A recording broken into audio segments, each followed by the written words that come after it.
नमस्कार. मुंबई तकमध्ये आपल्या सर्वांचं स्वागत आहे. मी अभिजित करंडे. निवडणुकांची रणधुमाळी सुरू झालेली आहे. महायुती आणि महाविकास आघाडीचा रणसंग्राम जो आहे तो आता ऐन रंगात आलेला दिसतोय आणि 20 तारीख जसजशी जवळ येते आहे तसतसं आरोप प्रत्यारोपांच्या फैरीसुद्धा झडू लागलेल्या आहेत. पण या निवडणुकीमध्ये सर्वात जास्त जर कोणाकडे लक्ष लागलेलं असेल तर ते निश्चितपणे राष्ट्रवादी काँग्रेस पक्षाकडे, अर्थात अजित पवार यांच्या राष्ट्रवादी काँग्रेस पक्षाकडे.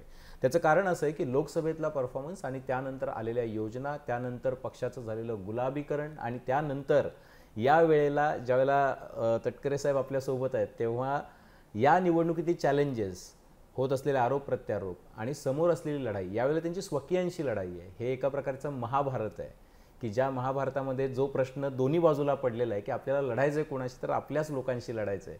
जसं अर्जुनाला समोर दिसत होते युधिष्ठिर आहेत, म्हणजे दुर्योधन आहेत, मामा आहेत, आपले आजोबा आहेत, तसं याही वेळेला सगळे एकमेकांना ओळखणारे लोक एकमेकांशी लढत आहेत आणि त्यामुळे ही लढाई जी आहे ती अटीतटीची आहे. आणि या सगळ्याबद्दल बोलण्यासाठी आपल्यासोबत आहेत राष्ट्रवादी काँग्रेसचे प्रदेशाध्यक्ष आणि खासदार सुनील तटकरे साहेब. तटकरे साहेब, आपलं खूप खूप स्वागत आहे. तुमच्याशी बोलताना नेहमीच मजा येते कारण की इतक्या दिलखुलास गप्पा होतात. पण तुम्हाला मी जसं आत्ता इंट्रोमध्ये म्हटलं तशी द्विधा तुमच्यामध्ये पण आहे की काय आपल्याला कोणाशी लढावं लागतंय, आपल्याच लोकांशी लढावं लागतंय? खरं असं क्षणभर मनामध्ये नक्की येतच, कारण दीर्घकाळ समेत काम केल्याच्या नंतर अशा पद्धतीच्या लढाईला सामोरं जावं लागतं आहे. परंतु एक वस्तुस्थिती खरी आहे की शेवटी राजकारणामध्ये एखादी आपण भूमिका घेतली, त्या भूमिकेशी प्रामाणिक राहत पुन्हा एकदा महाराष्ट्रामध्ये एक नवचैतन्य निर्माण करण्याचा प्रयत्न ज्यावेळेला आपण करतो आहोत, अशा वेळेला मग हे अपरिहार्य आहे की ज्याला आता दुसरं काही ऑप्शन असू शकत नाही. कारण नेटाने घेतलेल्या निर्णयाशी कायम राहत पुढची वाटचाल करायची असेल तर शेवटी या साऱ्या गोष्टीला सामोरं जाण्याशिवाय दुसरं पर्याय नाही. तुम्हाला असं वाटतं की ही तुमच्या आयुष्यातली सगळ्यात चॅलेंजिंग निवडणूक आहे, इंडिव्हिज्युअल म्हणून नाही, पार्टी म्हणून, एक नेता म्हणून? कारण की तुम्हाला यावेळेला सिद्ध करायचं आहे की आपण घेतलेला निर्णय बरोबर होता. निश्चितच ही अत्यंत चॅलेंजिंग अशी निवडणूक आहे. कारण अजितदादांच्या नेतृत्वाखाली मी निर्णय घेतल्याच्या नंतर लोकसभेला सामोरं गेलो, पण त्यावेळेला खूप मर्यादाही होत्या. आम्ही अतिशय कमी जागांच्यावरती लढत होतो. माझ्या मतदारसंघातील जनतेने आणि महायुतीने मलासुद्धा या 18व्या लोकसभेमध्ये निर्वाचित केलं. पण आताची लढाई ही राजकीय अस्तित्वाची आहे. आपण घेतलेल्या निर्णयाचं समर्थन जनतेकडून मिळवण्याची लढाई आहे. आणि दादांच्या नेतृत्वाखाली पहिल्या प्रथमच विधानसभेच्या निवडणुका आम्ही लढतो आहोत. अशा वेळेला या सर्व गोष्टीची कसोटी लागलेली आहे आणि ज्यावेळेला कसोटी लागत असते त्यावेळेला त्या कसोटीवरती उतरण्याची जबाबदारी ही येत असते. जनतेच्या मनामध्ये विश्वास निर्माण करणं, आत्तापर्यंत commitment, political commitment, man of commitment म्हणून ज्या अजितदादांना ओळखलं जातं ते सर्वच बाबतीमध्ये पॉलिटिकल कमिटमेंट असेल, जनतेची कमिटमेंट असेल, विकासाची असेल, या बाबतीमध्ये आज राज्यभरामध्ये दादांचं नाव निश्चितच घेतलं जातं. अशा पार्श्वभूमीवरती आताची निवडणूक ही नक्कीच आम्हा सर्वांच्यासाठी राजकीय आव्हानाची आहे. पण मला विश्वास आहे की ज्या पद्धतीने गेल्या 2 महिन्यामध्ये आम्ही संघटन उभं केलं आहे, जनसन्मान यात्रेच्या निमित्ताने संबंध महाराष्ट्र आम्ही पालथा घातला, चांद्यापासून बांद्यापर्यंत आम्ही गेलो आणि प्रचंड प्रमाणावरचा अभूतपूर्व महिलांचा जो प्रतिसाद मिळाला, कार्यकर्त्यांचा उत्साह पाहायला मिळाला. लोकसभेच्या पराजयाच्या नंतर आलेलं नैराश्य झटकून कार्यकर्ता ज्यावेळेला उभा राहतो आणि विशेष करून आम मतदारांचं म्हणजे महिला भगिनींचा जो प्रतिसाद मिळाला, दॅट वॉज जस्ट अमेझिंग. पण हे नॅरेटिव्ह जे आहे की आता काल परवा पण सुप्रिया सुळे बोलताना म्हणलं की खंजीर खूप असला, आमच्याच लोकांनी पाठीमध्ये खंजीर खूप असला, हे नॅरेटिव्ह तुम्ही कसं काय मोडून काढणार? कारण की शेवटी असं आहे की तुम्ही पवार साहेबांच्या नेतृत्वाखाली काम करत होता आणि या निवडणुकीमध्ये ते महाराष्ट्र धर्माला, अस्मितेला, निष्ठेला जोडलं जाते सगळं. नाही, एक असं आहे की गेल्या 2 महिन्यामध्ये आम्ही केलेलं काम, लाडकी बहीण या योजनेच्या माध्यमातून 2.25 कोटी महिलांच्यापर्यंत आम्ही पोचलो. शेतकऱ्यांच्यासाठी शेतकऱ्यांची वीज पंपाची वीज माफी 14,000 कोटी रुपयाची केली. निर्यात धोरणामध्ये भारत सरकारच्याकडनं शेतकऱ्यांच्या हिताच्या दृष्टिकोनातून निर्णय घेतले. किमान आधारभूत किमतीबाबतीमध्ये सुद्धा निर्णय घेतले. स्वाभाविकपणाने घड्याळाची ॲलर्जी इतकी तयार झाली की आता अर्ज भरून झाले, निवडणुकीचं मतदान पत्रिका तयार करण्याचं काम सुरू जरी झालं तरीसुद्धा घड्याळाचं चिन्ह उठवण्याचा प्रयत्न ज्या पद्धतीने होतो आहे त्यावेळेला मग अशी वाक्य करण्याची पाळी येते. पण मी आज नक्की सांगतो आहे की असं नाही आहे. पक्षातल्या प्रदीर्घ वाटचालीमध्ये भारतीय जनता पक्षाबरोबर जाण्याची चर्चा आणि निर्णय हे अनेक वेळेला पक्षामध्ये सामुदायिकरित्या झाले, अनेक वेळेला एकत्रित असतानाच. आणि ज्या वेळेला आम्ही हा निर्णय घेतला तो लोकशाहीमध्येच, पक्षांतर्गतसुद्धा लोकशाही आहे. पक्षातले जे आता भुजबळ साहेब दीर्घकाळ वाटचाल आहे त्यांची राजकारणातली. 85ला ते आमदार झाले. मी सुद्धा 85ला आमदार झालो असतो, पण 1200 मताने पराभूत झालो. इंडियन नॅशनल काँग्रेसचं मला तिकीट मिळालं होतं. भुजबळ साहेब शिवसेनेच्या याच्यावरती झाले होते. प्रफुल्लभाईचा प्रवास दीर्घकाळ पक्षामधला नेतृत्वाच्या सोबतचा आहे. दादा तर कुटुंबातील आहेत. त्यावेळेला रामराजे होते, मुश्रीफ साहेब आहेत, दिलीप वळसे पाटील आहेत. आम्ही सर्वांनी मिळून निर्णय घेतला. तो काय असा अचानक घेतला असेल का? नाही. दीर्घकाळ जी प्रक्रिया चालू होती आणि ज्या दीर्घकाळच्या प्रक्रियेमधूनच आम्ही तिथपर्यंत पोहोचत होतो आणि पुन्हा पाठीमागे येत होतो. पण आम्हाला असं वाटलं केंद्र आणि राज्य संघराज्याची कल्पना डॉक्टर बाबासाहेब आंबेडकरांनी दिली. त्याच्या ह्याच्यात आपल्या राज्याचं हित जपायचं असेल आणि चव्हाण साहेबांनी सुद्धा मूलमंत्र दिला की बहुजनाचं हित सांभाळायचं असेल तर तुम्ही सत्तेत असलं पाहिजे. त्या सत्तेमधला सहभाग आमचा सत्तेचा उपभोगण्यासाठी नव्हता, तर जनतेचे कामं करणं सत्ता एक महत्त्वाचं साधन आहे असं म्हणून आम्ही केलं. अशा वेळेला जर का कोणाला काय खंजीर वगैरे शब्द आठवत असतील जुने इतिहासातले, तर त्यांच्यापुढे मला काय अधिक बोलायचं नाही. इतिहासातले म्हणजे तुम्ही पवारसाहेबांवर जो आरोप होतो त्याच्याकडे अंगुली निर्देश करताय? नाही, मी त्याच्याबद्दल अंगुली निर्देश बिलकुल करत नाही. पण महाराष्ट्राच्या राजकारणामध्ये तो शब्दप्रयोग केला गेला होता आणि तशाच पैकी आठवण आज येणं ही सुद्धा दुर्दैवी बाब आहे. तुम्हाला असं वाटतं की ज्या पद्धतीनं तुम्ही भुजबळ साहेबांचा उल्लेख केलात म्हणून हा प्रश्न येणारच होता स्वाभाविकपणे तुम्ही आहेत म्हणल्यानंतर, की ज्या पद्धतीनं राजदीप सरदेसाईंनी एक पुस्तक लिहिलेलं आहे की 2024 इलेक्शन्स दॅट इंडिया सरप्राईज्ड, त्या पुस्तकामध्ये स्पष्ट उल्लेख आहे की भुजबळ साहेब म्हणाले की आमच्या सगळ्या नेत्यांवरती ईडी सीबीआयच्या कारवाया होत होत्या आणि त्यामुळं आम्ही सगळ्यांनी मिळून हा निर्णय घेतला की आपण आता भाजपसोबत गेलं पाहिजे. आणि त्या निर्णयाला पुष्टी देणाऱ्या अनेक घटना त्यानंतर बघायला मिळतात. जसं की पंतप्रधानांनी अजितदादांवरती आरोप करणं, मग 8 दिवसानंतरच तुम्ही सत्तेत येणं, त्यानंतर हसन मुश्रीफ साहेब असतील त्यांच्यावरती किरीट सोमय्याने आरोप करणं, तुम्ही सत्तेत आल्यानंतर ते किरीट सोमय्या अचानकपणे या सगळ्या पृष्ठभागावरून, राजकीय पृष्ठभागावरून ते जवळपास गायब झालेले आहेत. ते आता कुठल्याही पद्धतीचे असे आरोप करताना दिसत नाही आहेत. असे तुमच्या पक्षातल्या ज्या ज्या नेत्यांवर आरोप झाले ते नेते आणि तुम्ही सगळे त्या लोकांसोबत गेलात, भाजपसोबत गेलात, म्हणून हा प्रश्न विचारला जातोय की भुजबळ साहेबांनी जो दावा केलेला आहे पुस्तकामध्ये, भुजबळ साहेबांनी दावा केला त्याच्यावरती आज भुजबळ साहेबांचं स्पष्टीकरण स्वतः त्यांनी केलेलं आहे. त्याने आज पत्रकार परिषद घेऊन कशा पद्धतीने ते लिहिलं गेलेलं त्याच्यावरती उत्तम पैचा प्रकाश टाकलेला आहे. मला असं वाटतं की काहीतरी टायमिंग, काहीतरी षडयंत्र आहे. भुजबळ एक स्वयंभू नेते आहेत. दीर्घकाळचा राजकीय प्रवास त्यांचा मोठा आहे. मुंबई शहराचं 2दा महापौर होण्याचं भाग्य केवळ भुजबळांना मिळालं, ते कर्तृत्वाने मिळालं. बाळासाहेबांचा आशीर्वाद होताच, पण भुजबळांचं कर्तृत्व कधी नाकारता येऊ शकणार नाही. अशा वेळेला मला असं वाटतं भुजबळ साहेबांच्या आजच्या स्पष्टीकरणातून अनेक गोष्टी बाहेर आल्या असतील. कसलं षडयंत्र तुम्हाला वाटतं? नाही ना, ज्या गोष्टी बोलल्याच गेल्या नाहीत त्याचा उल्लेख आहे. त्याचा उल्लेख आहे ना. आज भुजबळ साहेबांचं जर काही स्पष्टीकरण तुम्ही ऐकलं, त्यांनी प्रेस घेतली अशी माझी माहिती आहे, आणि ते जर का आपण ऐकलं असेल तर मग हे नेमकं आताच का प्रश्न आहेच ना तो. पण त्याला दुसऱ्या बाजूनं हा पण प्रश्न उपस्थित होऊ शकतो की जो दावा पुस्तकामध्ये करण्यात आलाय त्याला पुष्टी देणाऱ्या अनेक घटना इतिहासात दिसत आहेत, राजकीय इतिहासात. एक असं आहे की त्या आजच चर्चा आहे का, ती चर्चा होतच राहते. पण ईडी आता मी असं म्हटलं तुम्हाला, real no no no that was not at a real. कसं आहे, माझ्या विरुद्ध तर कसली चौकशी नाही, साधा गुन्हाही दाखल नाही. काय कोणी काय लिहित असेल तर त्याला काय, त्याला इलाज काय. अरविंद केजरीवालांनी, तुम्हाला माहिती आहे UPA 2 जाण्याचं महत्त्वाचं कारण काय, ज्येष्ठ समाजसेवक अण्णासाहेब आजारांनी दिल्लीला जे आंदोलन केलं त्याच्यात महत्त्वाचा केंद्रबिंदू अरविंद केजरीवाल होते. प्रच्छन्न आरोप केले अरविंद केजरीवालनी, प्रच्छन्न आरोप केंद्र सरकारच्या त्या मंत्र्यांना सगळ्यांच्यावरती केले, काँग्रेसवरती केले, सर्वांच्यावरती केले. ते आज अरविंद केजरीवाल इंडिया आघाडीचे प्रमुख नेते आहेत ना. स्वयं उद्धव ठाकरेजींनी सुद्धा अनेक वेळेला आरोप केले, स्वयं उद्धव ठाकरेजींनी सुद्धा.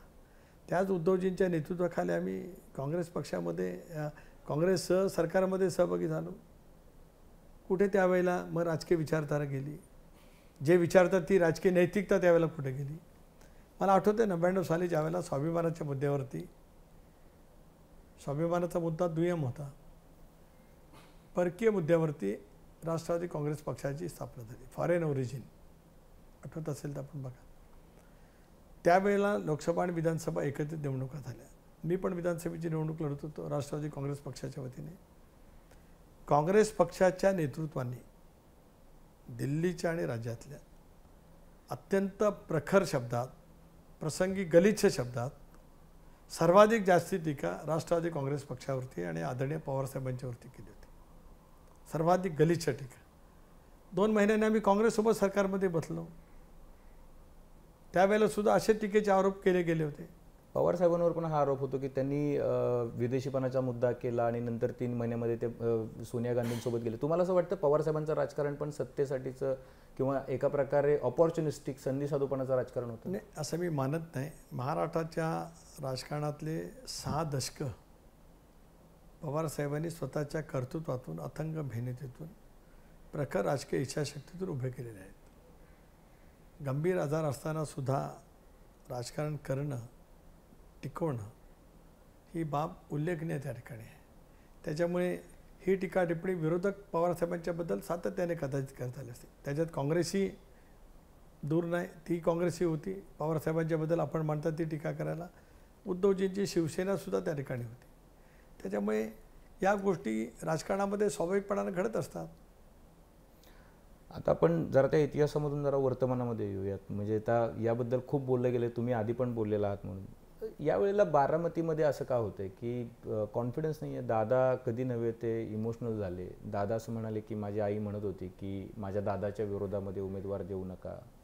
त्यानंतर दादा म्हटले की घर फुटतंय आणि त्याचं मला वाईट वाटतंय. दादा त्यांचा कंठ दाटून आला भाषणामध्ये. एका प्रकारे बारामतीमध्ये ज्या पद्धतीनं दादांच्या विरोधामध्ये त्यांचे पुतणे उभे आहेत युगेंद्र पवार, कुठेतरी आत्मविश्वासाची कमी किंवा कॉन्फिडन्स नाही आहे? कारण दादाच म्हणाले होते की बघा काम करायचं असतं, हे असलं काय इमोशनल वगैरे होणं मला काय जमत नाही. त्यांनी ॲक्टिंग पण केली होती लोकसभेच्या वेळेला. आता तेच दादा वेगळ्या भूमिकेमध्ये वेगळ्या पद्धतीनं.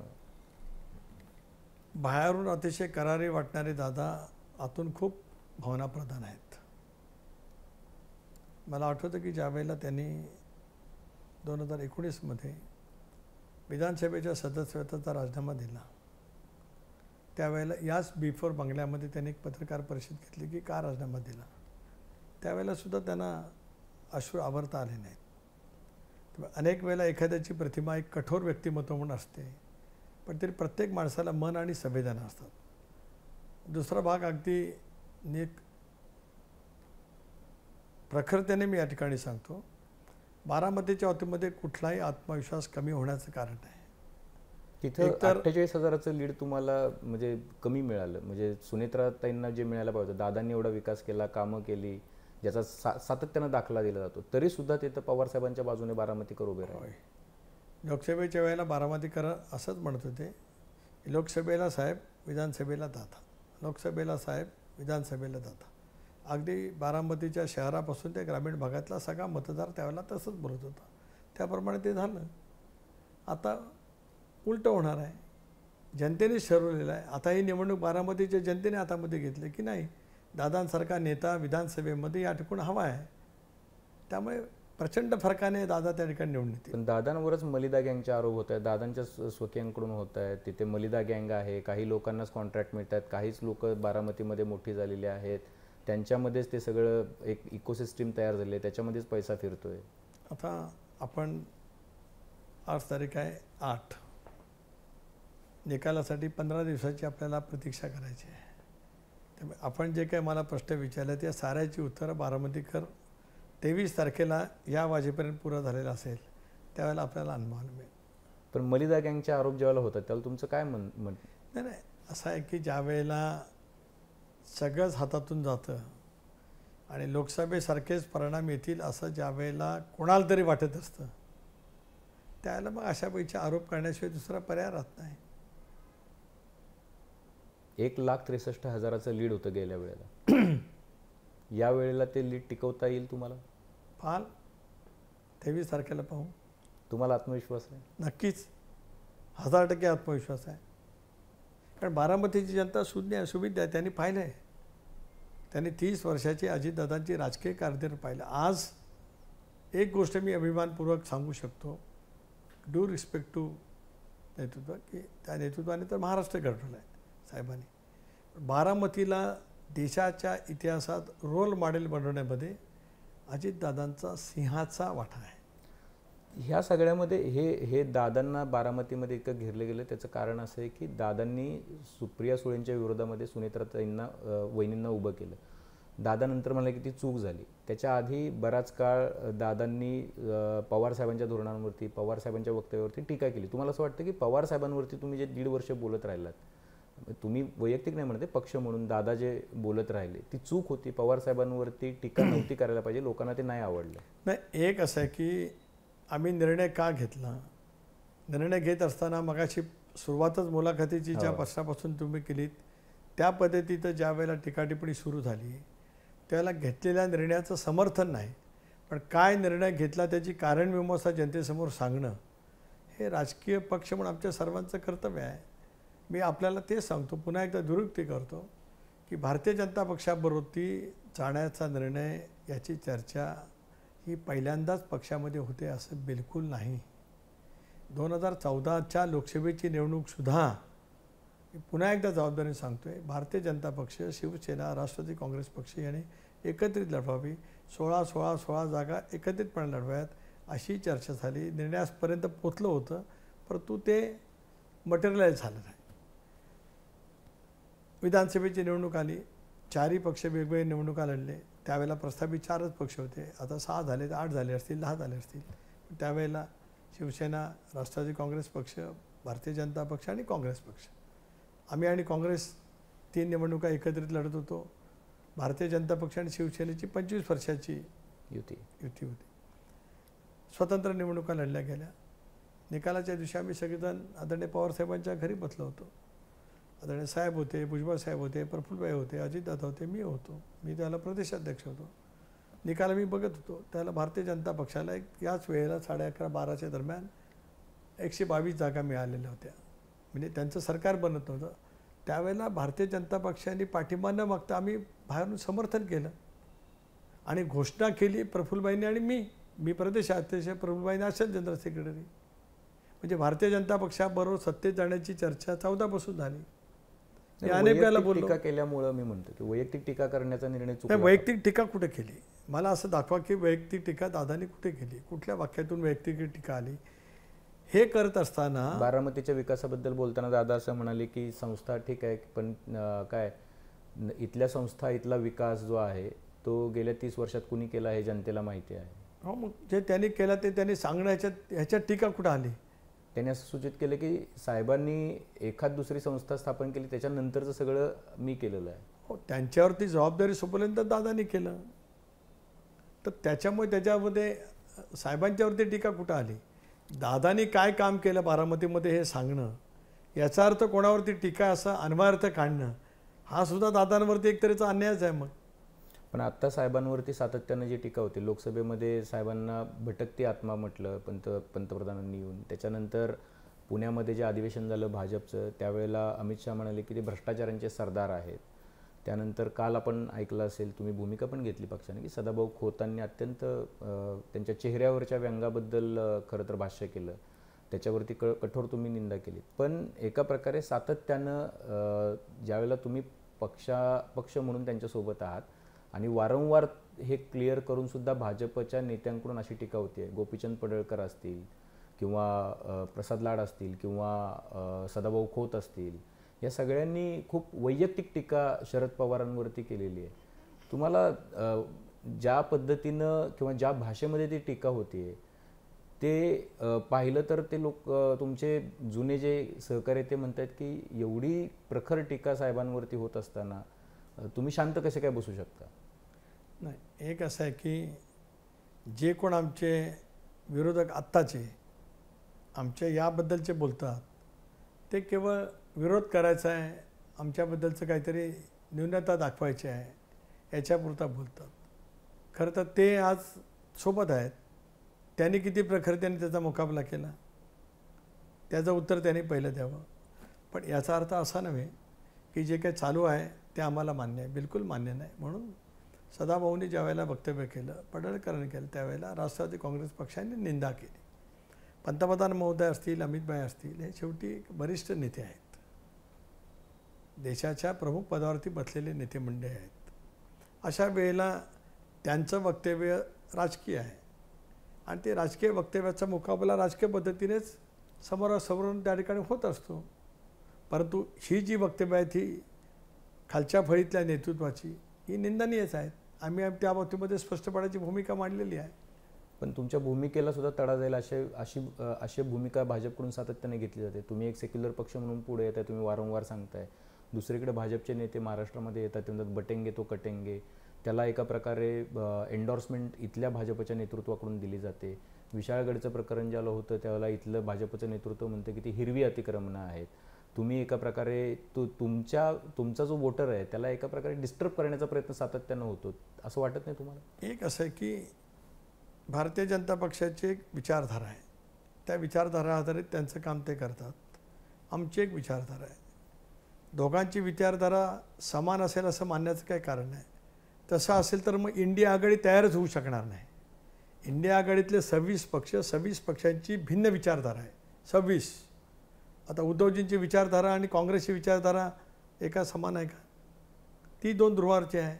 पण त्यांची विचारधारा नाही विचारधारा विरुद्ध असली तरी ज्यावेळेला आधी ते जसं मुस्लिम समुदायाबद्दल बोलायचे तसं आता उद्धव ठाकरे किंवा शिवसेना मुस्लिम समुदायाबद्दल बोलत याचं कारण त्यांना मतं मिळाल्याच्या नंतर पण तरी सुद्धा वक्फचं बिल आलं त्यावेळेला बाहेर पडले.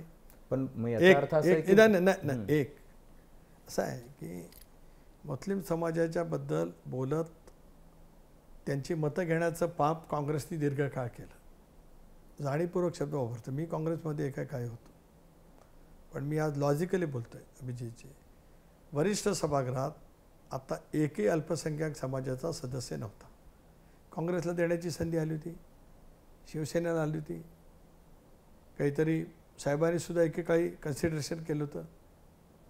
आज पहिल्या प्रथम वरिष्ठ सभागृहामध्ये राष्ट्रवादी काँग्रेस पक्षानेच इद्रिस नायकवडीच्या रूपाने अल्पसंख्याक समाजाला प्रतिनिधित्व दिलं. मग हे सो कॉल जे काय आज स्वतःला सेक्युलर म्हणवणारे आहेत, ज्यांनी लोकसभेमध्ये लाखोंनी मतं अल्पसंख्याक समाजाची घेतली, तो कळवाळा कुठे गेला? आज बघा तुम्ही, उमेदवार एखाद्या पक्षाचे आणि त्या उमेदवारांमध्ये अल्पसंख्याक समाजाला दिलेलं प्रतिनिधित्व राष्ट्रवादी काँग्रेस पक्षाचं सर्वाधिक जास्ती आहे. काँग्रेसचं सुद्धा नाही, मी दावा करतो आहे. निश्चितपणे तुम्ही म्हणताय ते बरोबर आहे. पण त्याच्यामुळे एक कसं आहे, दोन आहेत भाग. म्हणून मी म्हटलं ना की अनेक राजकीय पक्ष असे आहेत इंडिया आघाडीमध्ये की ज्यांची विचारधारा भिन्न आहे. कम्युनिस्ट काय या देशामध्ये प्रस्थापित झालं? काँग्रेस भांडवलशाही आहे, भांडवलदार आहे, भांडवलदारांच्या पक्षाला साथ देणारी आहे. आणि म्हणून लेनिन आणि मार्क्सवाद या देशात रुजला पाहिजे. म्हणून मार्क्सवादी कम्युनिस्ट पक्ष असेल, CPI असेल, हे सगळे पक्ष स्थापन झाले. आज सोबत बसतात ना? नाही, आपण आयडिओलॉजीवरती ज्यावेळेला बोलू, त्या आयडिओलॉजीमध्ये ही भिन्न दोन ध्रुवावरची आयडिओलॉजी आहे, तरी पण आज सत्तेसाठी एकत्रित आलेत. आम्ही सुद्धा राज्याच्या देशाच्या विकासासाठी, भले तुम्ही म्हणा सत्तेसाठी, पण आम्ही एकत्रित आलो आहे. What wrong for that? आपण बघतो की 1990ला सुद्धा पहिल्यांदाच या देशामध्ये आघाडीच्या राजकारणाची अपरिहार्यता आली. 77ला जयप्रकाश नारायण यांच्या नेतृत्वाखाली काँग्रेसच्या विरोधामध्ये सर्व राजकीय पक्ष विलीन झाले आणि त्यांनी जनता पक्ष स्थापन केला. ती आघाडी नव्हती, all merge in Janata Party. 89ला तसं नाही झालं. 89ला ज्या वेळेला विश्वनाथ प्रताप सिंगांचं सरकार स्थापन व्हायची वेळ आली, त्याला भिन्न विचारसरणीच्या सहकार्याने पक्षांनी पाठिंबा दिला. 91ला तर नरसिंहरावच्या सरकारनं आयुष्यभर काँग्रेसला विरोधकांनी असलेला पाठिंबा दिला. त्यामुळे हे मी अपरिहार्य आहे ना. मग ती मालिका अजून तरी कुठे आहे? 19ला महाविकास आघाडीचं सरकार स्थापन करताना काय विचारधारा किंवा काय आयडिओलॉजी होती काँग्रेस पक्षाकडे की ज्यांनी उद्धवजींच्या नेतृत्वाखालच्या सरकारमध्ये सहभागी व्हावं? ते सत्तेमधला सहभाग नाही का? मग तो केवळ सत्तेमधला सहभाग नाही का? प्रच्छन्न टीका सोनिया गांधींना उद्धवजींकडून किंवा काँग्रेस पक्ष शिवसेनेकडून ऐकायला लागलेली होती. पवारसाहेबांच्याबद्दल सुद्धा तितकीच टीका टिप्पणी केली गेलेली होती. नव्हे तर 99ला सुद्धा काँग्रेसने टीका आदरणीय पवारसाहेबांवर केली होती. पण आम्ही नंतर सत्तेमध्ये आलो, एकत्रित आलो. यासाठी हा प्रश्न विचारला की कॉमन मिनिमम प्रोग्राम म्हणून तुमच्या बाजूने कॉमन मिनिमम प्रोग्राम म्हणून ही गोष्ट मांडायला हवी होती. आणि ज्या वेळेला तुम्ही म्हणताय की बघा त्यांना फक्त मोदींना विरोध म्हणून त्यांनी शिवसेनेला किंवा काँग्रेसला मतदान केलं, त्यावेळेला असं जर होत असेल, एक समुदाय जर दुरावला जात असेल, तर तुम्हाला त्याचा तोटा होणार नाही का? कारण ज्या भाजपचे नेते, नितेश राणेंसारखे नेते म्हणजे जी वक्तव्य करतायत, आक्रोश मोर्चे काढतायत, हिंदू खतरे में है म्हणतायत किंवा एखाद्या मशिदीकडे बोट करून काहीतरी हातवारे करतायत, त्यावेळेला माझं म्हणणं असं आहे की तुम्ही प्रतिनिधित्व देताय, पण तो फिअर फॅक्टर जो आहे त्यांच्या मनातून घालवण्यासाठी किंवा तो कॉन्फिडन्स देण्यासाठी हा प्रॉब्लेम तुमच्यामध्ये अडथळा म्हणून निर्माण होत नाही आहे का? बिलकुल होत नाही. आम्ही या गोष्टीचा निषेध वारंवार केलेला आहे. नितेश राणेंच्यापासून अनेकांनी ज्या वेळेला टोकाची भूमिका घेतली त्यावेळेला निषेध व्यक्त केलेला आहे. पण विशाळगडची घटना घडल्यावर राजधर्म पाळण्यासाठी अजितदादांनी विशाळगडला भेट दिली. पण तिथं ऐकून घ्या ना, त्याला कोणी विरोध नाही केला. आजही या सरकारमधून, आज या महायुतीचं सरकार आहे ज्याच्यामध्ये भारतीय जनता पक्ष आहे, ज्यामध्ये शिवसेना आज मुख्यमंत्री साहेब नेतृत्व करताय, शिंदे साहेब, त्या सरकारकडून अल्पसंख्याक समुदायासाठी हजारो कोटी रुपयाची योजना अजितदादांनी केल्या. त्याला मुख्यमंत्री महोदयांनी उपमुख्यमंत्री मान्यता दिली. याचा अर्थ त्यांनाही ज्या गोष्टी त्याच्यामध्ये करण्यासारखी योग्य वाटलं त्याच्यावरती त्यांनी होकार दर्शवला. मग आजसुद्धा एखादी बाब, परवाच्या दिवशी आपण राहुल गांधींच्या सोबत उद्धवजींना पाहिलं, त्यात राहुल गांधींची भूमिका स्वातंत्र्यवीर सावरकरांच्या बाबतीमध्ये किती प्रखर टोकाची आहे आणि त्याच बाबतीमध्ये किती मनातली भावना वीर सावरकरांच्याबद्दल उद्धवजी सुद्धा चांगल्या पद्धतीने सांगतात. पण काँग्रेसनं आता या सगळ्या प्रचारामध्ये सावरकरांवर बोलणं बंद केलं म्हणजे निवडणुकीच्यासाठी केलेली ती तडजोड आहे. ऐका ना तुम्ही, मी तेच तर म्हणतोय ना. पण भाजप ती तडजोड तुमच्यासोबत करायला तयार नाही. नाही, असं नाही. बघा, दोन भाग आहेत. मी जे प्रश्न विचारतोय किंवा बोलतोय ते तितकंच तीव्रतेचं आहे. वीर सावरकरांच्या बाबतीमध्ये उद्धवजींची भूमिका किती प्रखर आहे आणि तेवढीच टोकाची भिन्न भूमिका राहुल गांधींची आहे. अनेक वेळेला एकेरी उल्लेख करत राहुल गांधी त्यांच्याबद्दल बोलत असतात, तरी सोबत बसतात ना. ते कसं चालू शकतं? परस्परांच्याबद्दल सुद्धा टोकाची टीकाटिप्पणी झाली आणि म्हणूनच ठीक आहे, भारतीय जनता पक्षाची एक भूमिका आहे, पण त्यांच्यामधले हे जे काही अतिशय वेगळ्या पद्धतीने वाचावीर आहेत त्या बाबतीमध्ये आम्ही स्पष्टपणाची भूमिका वेळोवेळी मांडले. म्हणजे याचा अर्थ सत्तेमध्ये आम्ही सोबत आहोत म्हणून अशा वाचावीरांचे वाक्य किंवा त्यांनी केलेले उद्गार आम्हाला पसंत नाही आहेत. स्वच्छ भूमिका घेतली. पण तुम्ही बघा की तुम्ही जो उमेदवार दिला आहे की तो मग मानखुर्दमध्ये असेल, शिवाजीनगर मानखुर्दमध्ये किंवा अणुशक्तीनगरमध्ये असेल, म्हणजे नवाब मलिक असतील, त्यांच्या कन्या असतील, त्यांच्या प्रचाराला भाजपचे नेते जायला तयार नाही. ते म्हणतात ते आमचा संबंध नाही त्या उमेदवारांशी. आपण थोडीशी गल्लत करतो.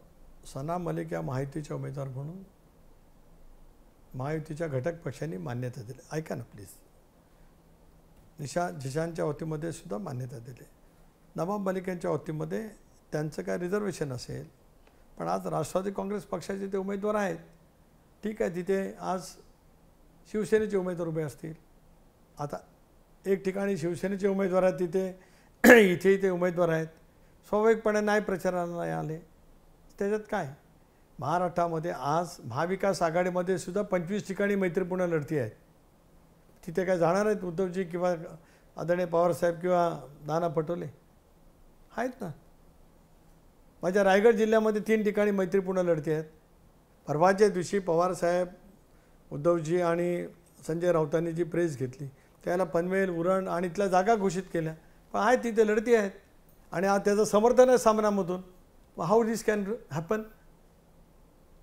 आहे ना, आज सामनामधून समर्थन आहे.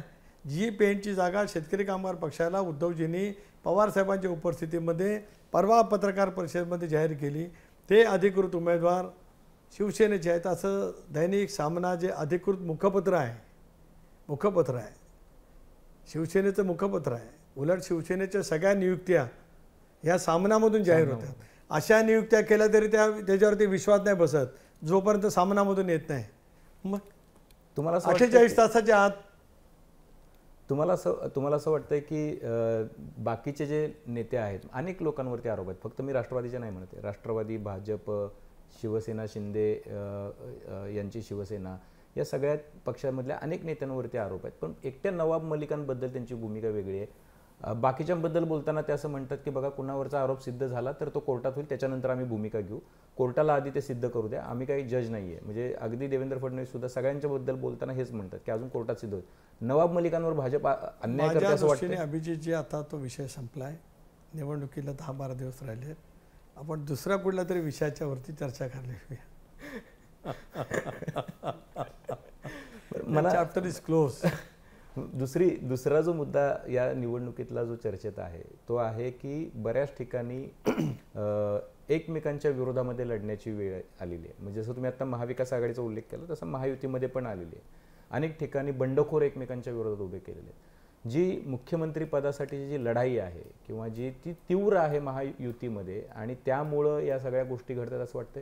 मी केवळ राष्ट्रवादी आणि भाजप किंवा राष्ट्रवादी आणि शिवसेना म्हणत नाही, अगदी भाजप शिवसेनेमध्ये सुद्धा एकमेकांच्या विरोधामध्ये बंडखोर आहेत. एक असं आहे की ज्या वेळेला मर्यादित जागा येतात एखाद्या राजकीय पक्षाच्या वाट्याला आणि अनेक उमेदवार सक्षमही असू शकतात, काहींना सक्षम नसताना सुद्धा उमेदवारी मिळावं असं वाटत असतं.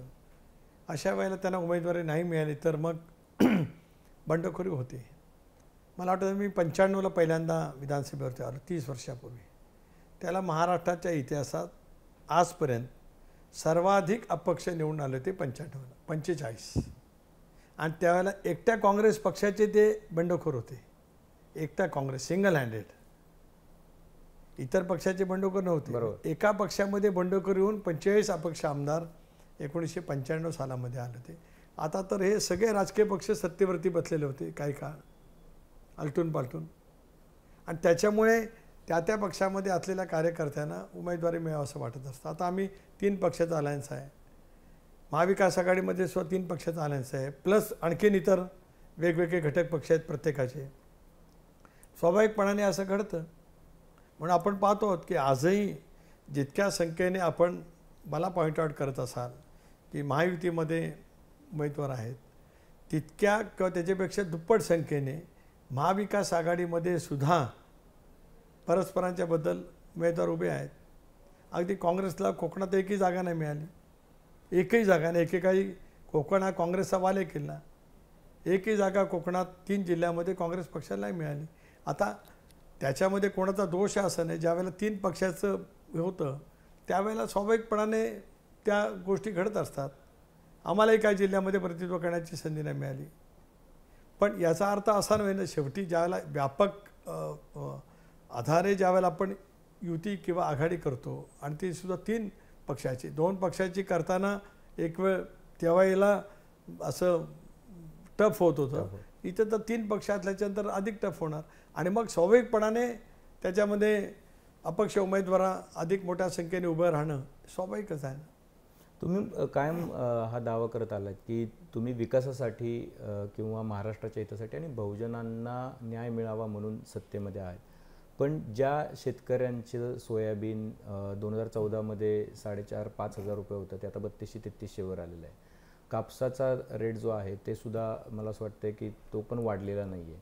ॲक्च्युली 10 वर्षात तो ॲटलिस्ट दुप्पट व्हायला पाहिजे, 1.5 तरी व्हायला पाहिजे होता.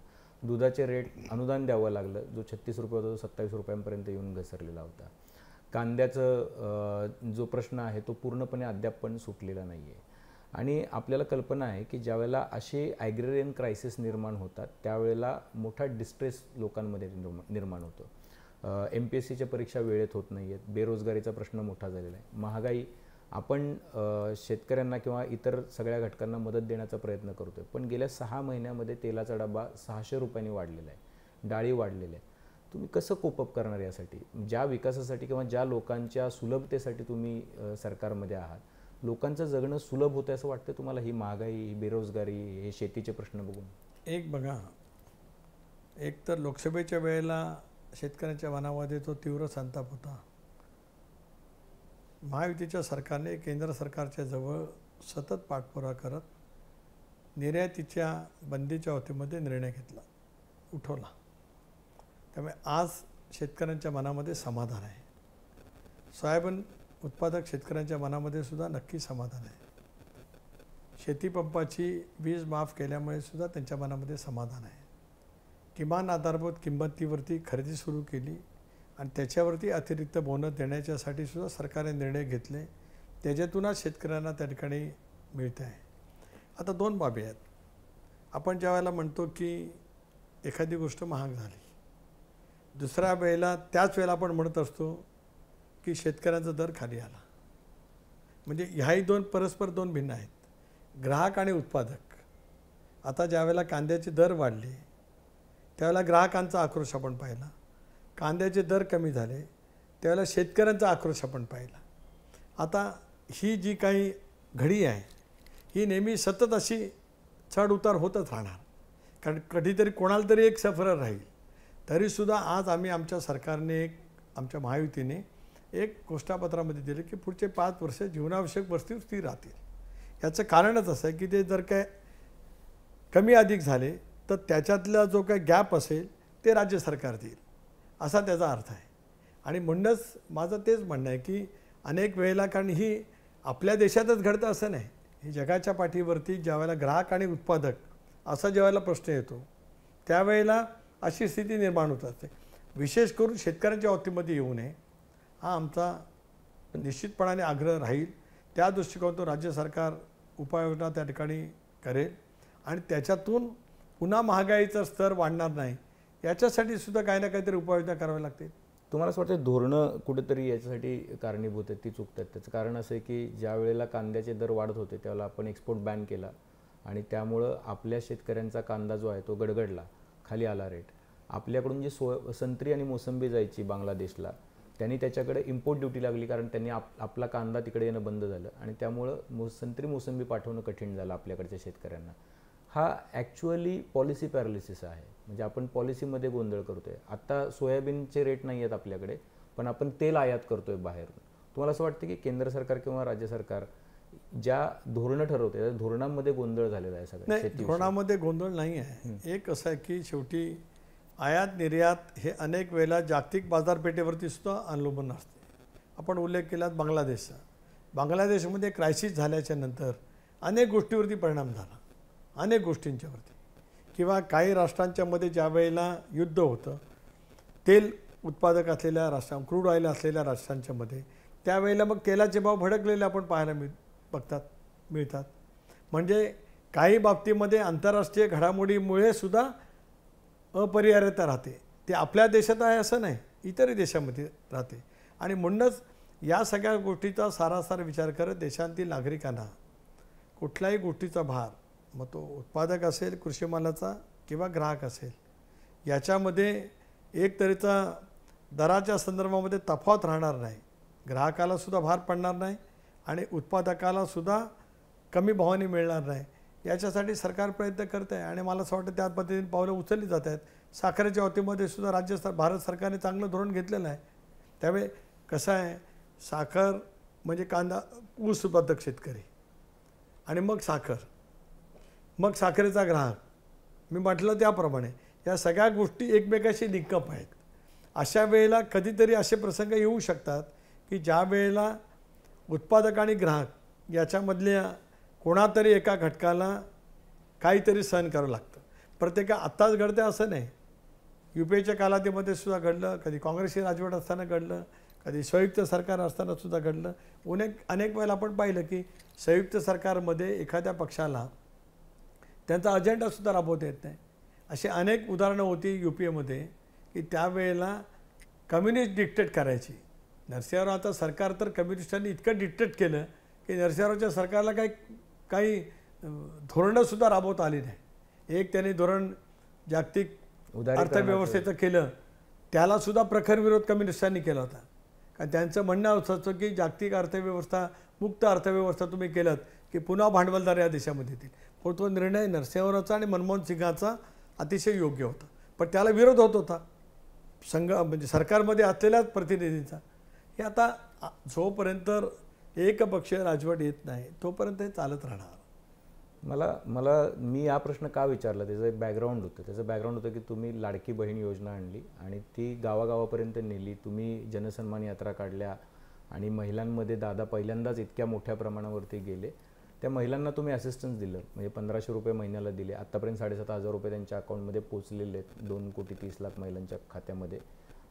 पण त्याच वेळेला त्यांचं असं म्हणणं आहे की खूप महागाई वाढते, खूप मोठ्या प्रमाणामध्ये दर वाढत आहेत आणि त्याच्यामुळे विरोधक असा त्याच्यामुळे प्रचार करतात की तुम्ही महिलांना 1,500 रुपये देताय आणि दाजीच्या खिशातून 5,000 रुपये काढून घेताय किंवा त्याच्या खिशाला चाट देताय. तर हे कसं तुम्ही जस्टिफाय करणार? बघा, मला असं एक उदाहरण दाखवा की लाभ मिळालेल्या माझ्या एखाद्या भगिनीने या बाबतीमध्ये असं वक्तव्य केलं. विरोधकांच्या मनामध्ये ही योजना सुरू झाल्याच्यानंतर जो पोटशूळ उमन निर्माण झाला, त्यांनी 3 गोष्टी केल्या. पहिल्यांदा ही योजना फसवी आहे म्हणून सांगितलं, नंतर कोणाला तरी हाताशी धरून उच्च न्यायालयामध्ये याचिका दाखल केली. जबाबदारीने मी बोलतो आहे, मग कोण कोणाशी लिंकअप होतं ते आपोआपच प्रकाशात येईल. नाही म्हणण्याचं धाडस कोण करू शकत नाही. त्यानंतर योजना लागू झाल्याच्यानंतर लगेच पैसे काढा, ही योजना बंद करण्यात येईल असे वक्तव्य केली. उलट महाविकास आघाडीच्या अनेक नेत्यातून ही आता अर्थव्यवस्था कोलंबडीस आणलेली आहे, महाराष्ट्र आता आर्थिक संकटाच्या खाईत गेला आहे असं म्हटलं. आता त्यानेच त्यांच्या जाहीरनाम्यामध्ये काल 3,000ची घोषणा केली. हे स्पर्धा लागली? नाही, स्पर्धा नाही. तुम्ही विरोधात नाही, दादा म्हणले 2,100, ते म्हणले 3,000. स्पर्धा नाही, हा विरोधाभास आहे, विचारसरणीतला कृतीतला विरोधाभास आहे. ज्या योजनेला प्रखर विरोध केला आणि आता या योजनेतून राजकीय गेम चेंजर होते असं लक्षात आलं, मग त्यांनी ती योजना घोषित केली. आता या योजनेला विरोधच करत आले, आत्तापर्यंत विरोध करेल. काही स्वतःला महिलांच्या नेत्या म्हणवणाऱ्या महाविकास आघाडीतल्या काही प्रमुख नेत्यांनी महिलांना 1,500 रुपयात विकत घेत आहे का अशी शब्दप्रयोग केले. हा संबंध महाराष्ट्रातल्या महिला भगिनींचा अपमान आहे असं मी मानतो आहे. सोन्याचा चमचा घेऊन जन्माला आलेल्या ग्रामीण भागातल्या कष्ट करणाऱ्या महिला भगिनींचं दुःख काय कळणार, काय कळू शकतं त्यांना कळू शकत नाही. आणि म्हणूनच पहिल्यापासून या योजनेला विरोध केला.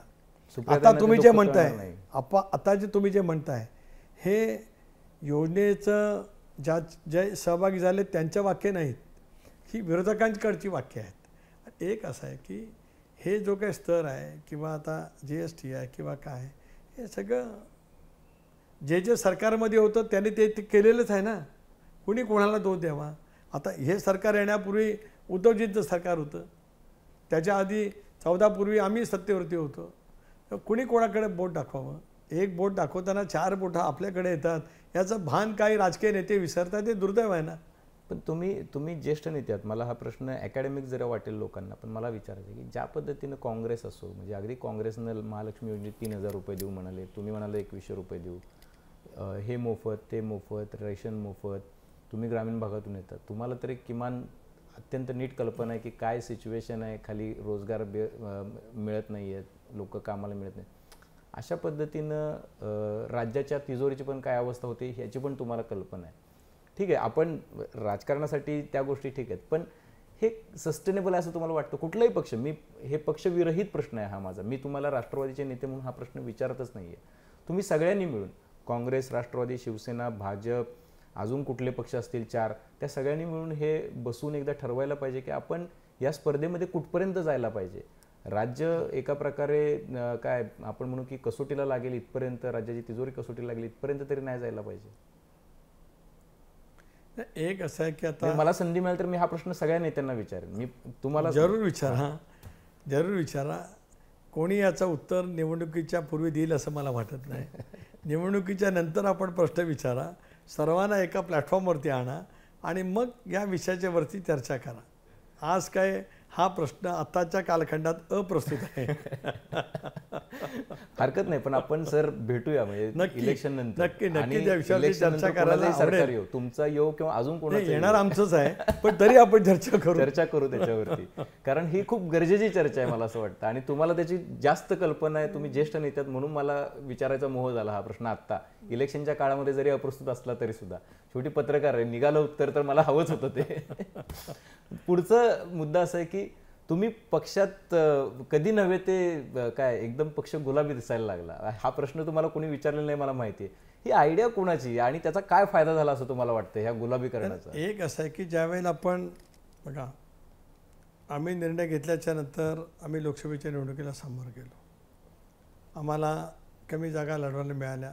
ते स्वाभाविक होतं, कारण त्यावेळेला ज्या वेळेला युती किंवा आघाडी होते त्यावेळेला सिटिंग जागा क्रायटेरिया लागतोच. त्यावेळेला आमच्याकडे जागा सिटिंग कमीच होत्या स्वाभाविकपणाने, आणि त्यावेळेला वातावरणच देशभरात राज्यभरामध्ये होतं वेगळं, नैराश्यात आलं होतं. त्या तुलनेमध्ये भारतीय जनता पक्ष जागा कमी झाल्या पण यश मिळालेलं होतं. शिवसेनेच्या त्यांचाही स्ट्रायकिंग रेट चांगला होता. आम्ही त्यावेळेला खूप एकदमच कमी होतो. कार्यकर्त्यांचा आत्मविश्वास, त्यांना आलेलं नैराश्य हे छटकून त्या कार्यकर्त्याला विश्वासाने, शेवटी निवडणुका ह्या कार्यकर्त्यांच्या विश्वासावर, त्याच्या आत्मविश्वासावरती जिंकता येतात. आपण किती जरी योजना दिल्या तर त्या योजनेची सफलता आणि त्या योजनेच्या माध्यमातून पक्षाला मिळणारं पाठबळ, याच्यासाठी कार्यकर्ता हा प्रभावी लागतोच, संघटनाही प्रभावी लागते. आणि म्हणून संघटनेमध्ये नवचैतन्य निर्माण करण्याचा प्रयत्न आम्ही अशा पद्धतीतून केला. बघा, कुठल्याही राजकीय पक्षाच्या इतिहासात जनसन्मान या नावाने यात्रा ही पहिल्यांदा निघाली. प्रत्येकाने, मी सुद्धा एकेकाळी हल्लाबोल यात्रा काढली. प्रदेशाध्यक्ष राष्ट्रवादी काँग्रेस पक्षाचा 14 ते 18 होतो त्या कालावधीमध्ये. त्याचा फायदा पक्षाला झाला 19ला चांगल्यापैकी जागा मिळण्यामध्ये. कोणी नंतर नाकारत असेल, पण मी म्हणू शकतो की त्याचा फायदा नक्की झाला. पण त्याच्यामुळे एक नवचैतन्य निर्माण करताना काहीतरी वेगळेपण असावं, वेगळेपण भावणारं असावं, या दृष्टिकोनातून आम्ही तो प्रयोग केला. आणि मला असं वाटतं तो यशस्वी होतो आहे. त्याच्यामुळे त्याची चर्चा होते. आता आम्ही ते केलं नसतं तर तुम्ही प्रश्न तो कशाला विचारला असता. पण पक्षातलं वातावरण गुलाबी झाल्यामुळे दादा जरा जास्त वेळा हसताना दिसले आम्हाला. नाही नाही, असं आहे. मी तेच म्हटलं की दादांमधला हा बदलसुद्धा अनेकांना सुखावतो, पण पुन्हा प्रश्नचिन्ह अनेकांच्या मनामध्ये करतो, दादा इतके बदलले कसे केले. आता परिस्थितीनुसार बदलावं लागतं, त्याला काय. पण तुम्हाला अपेक्षित जागा लढता आल्या, तुम्हाला जितक्या संख्यामध्ये लढायला पाहिजे होतं, कारण नंतर वातावरण तुम्ही म्हटलात की जनसन्मान यात्रेनंतर बदललं, त्यामुळे तुम्ही अधिक जागा अजून लढल्या असतं तर फायदा झाला असता. स्ट्राईक रेट शेवटी असं आहे की आपण असं राजकारणामध्ये धरून चालतो की तुम्ही जितक्या जास्त जागा लढाल तितका तुमचा स्ट्राईक रेट जो आहे तो वाढण्याची शक्यता अधिक आहे. म्हणून मी हा प्रश्न विचारतो की तुम्हाला जर अजून 20 जागा कमीत कमी जास्त लढता आल्या असतं जास्त फायदा झाला असता. नाही, किती जागा लढतो त्याच्यावरती स्ट्राईक रेट नाही, कारण सुरुवात जास्ती जागा लढतो त्याच्यावरती स्ट्राईक रेट नाही. तुम्ही जागा किती लढता आणि त्याच्यातून तुमच्या किती जिंकल्या जातात त्याच्यावरती स्ट्राईक रेट. पण 80-90 पासून सुरुवात झाली होती मागणीला. ठीक आहे ना, मागणी तर करावी लागतच असते. शेवटी ज्यावेळेला मित्र पक्ष असतात तशी तर मागणी उद्धवजींनी किंवा काँग्रेस पक्षाने 150ची केली होती प्रत्येक राजकीय पक्षाने. म्हणजे ती बेरीज सगळ्यांची मांडली असती, महाविकास आघाडीची किंवा महायुतीची. तुम्ही उद्धवजी आणि काँग्रेस काय करते याच्याकडे जास्त लक्ष ठेवून आमची सांगतो ना, महायुतीमध्ये सुद्धा आमच्या कार्यकर्त्यांनी केलेली मागणी तिन्ही पक्षाच्या जर का एकत्रित बेरीज मांडली असती तर 500 विधानसभेची जागा लागली असत्या. आता it goes on no ultimately. त्या पक्षाच्या कार्यकर्त्यांना वाटत असतं की नाही, इथे आमचाच निवडून येऊ शकतो. स्वाभाविक आहे ना. महाराष्ट्राच्या राजकारणामध्ये निवडणुकीनंतर तुम्हाला असं वाटतं की 19 सारखी परिस्थिती उद्भवेल? कारण की मी हा प्रश्न काही माझ्या मनातून विचारत नाही आहे, माझ्या मनाचा प्रश्न नाही आहे हा. ज्येष्ठ नेते तुमचे सहकारी दिलीप वळसे पाटील त्यांनी काल विधान केलं की कदाचित 23 तारखेनंतर नवीन गणितांची जुळवाजुळव करावी लागू शकते. नवाब मलिक म्हणाले की निवडणुकीनंतर कोण कोणासोबत जाते ते बघायला लागेल, कारण की अशी परिस्थिती येऊ शकते. एका प्रकारे ज्या पद्धतीचं सध्याचं राजकीय वातावरण आहे त्यामध्ये नवी समीकरणं उदयाला येऊ शकतात, तुम्हाला वाटतं? मला बिलकुल वाटत नाही. मला पूर्ण आत्मविश्वास आहे की महायुती राज्याच्या सत्तेवरती बहुमताने येईल. त्यामुळे नवीन राजकीय समीकरणं येण्याचे काही कारण नाहीत. नवीन समीकरणामध्ये कशी कशी रचना करायची तेवढाच फक्त मुद्दा राहील, बाकी काही नाही. कशी रचना करायची? नाही, ज्या वेळेला बहुमत मिळेल त्याला स्वाभाविकपणाने, ज्या वेळेला प्रीपोल अलायन्समधून बहुमत मिळतं किंवा काय वेळेला प्रीपोल अलायन्स नसेल, जसं 14ला झालं, प्रीपोल अलायन्स नव्हती, चारही पक्ष वेगवेगळे लढले होते. पोस्टपोल अलायन्स होतं अनेक ठिकाणी. इथे प्रीपोल अलायन्स आहे.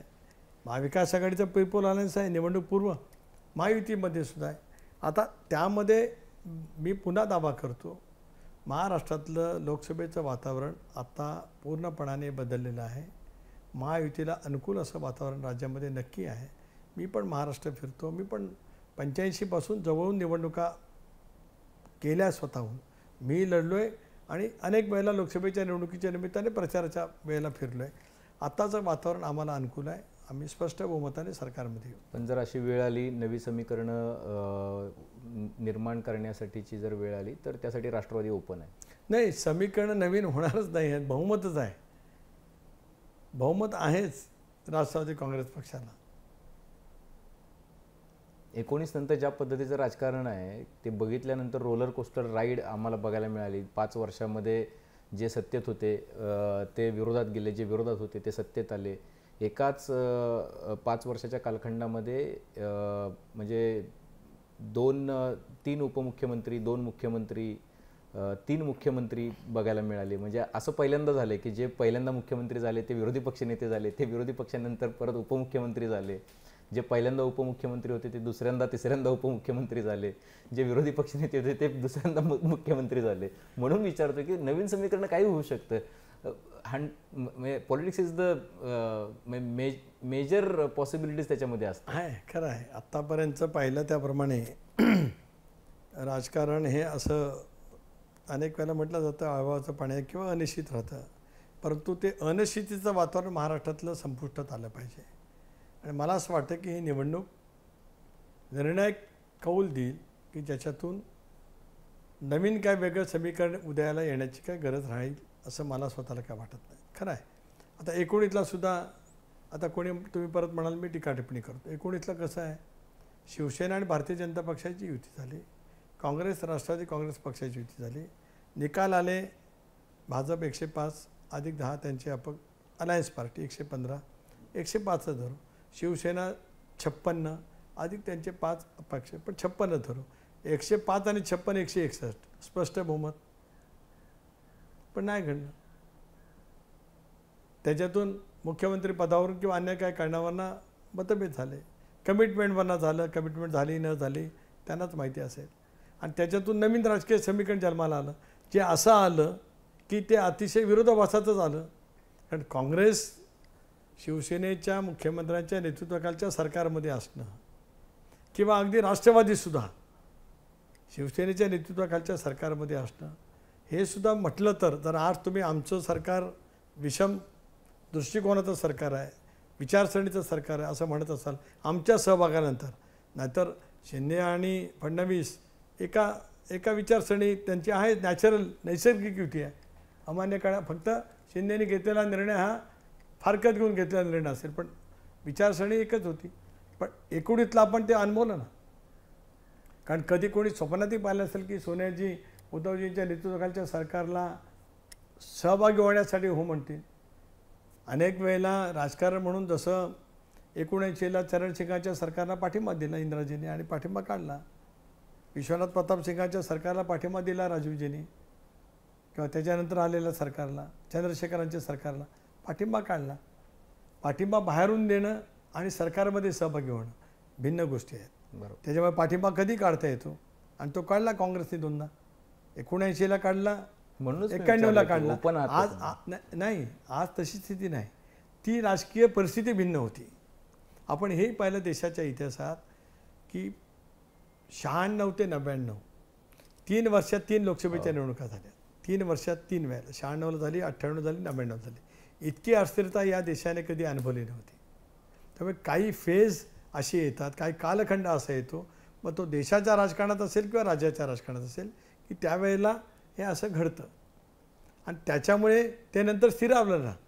ते 99 नंतर स्थिर झालं. मग वाजपेयी साहेबांचं सरकार आलं 5 वर्षात, म्हणजे सपोवाचं म्हणजेच एनडीएचं.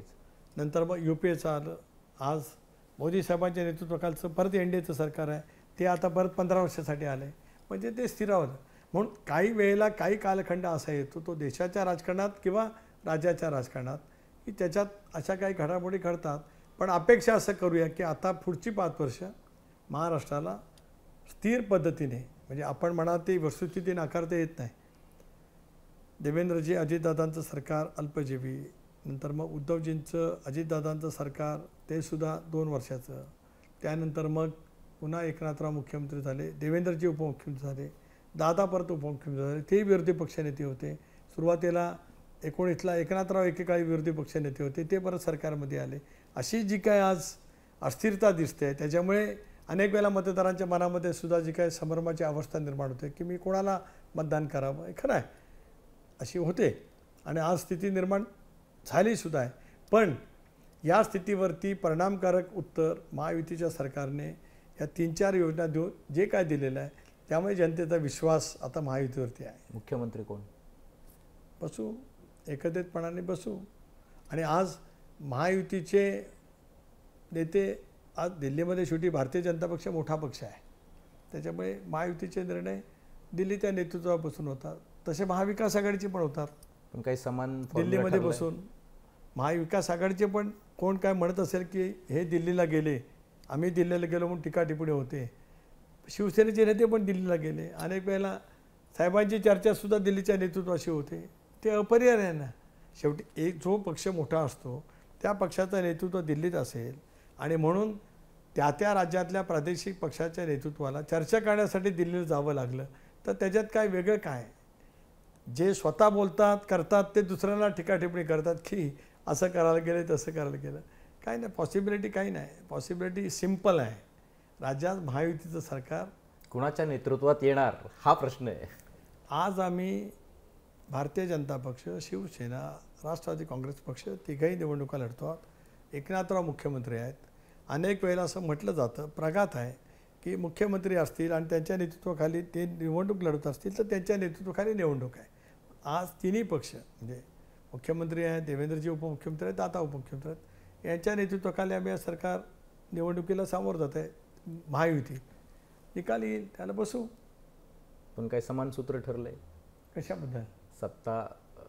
सत्ता ज्यावेळेला येईल त्यावेळेला 23 तारखेला दुपारनंतर सत्ता स्थापनेच्या हालचाली जलद होतील, त्यावेळेला हे सगळं आपोआप ठरेल.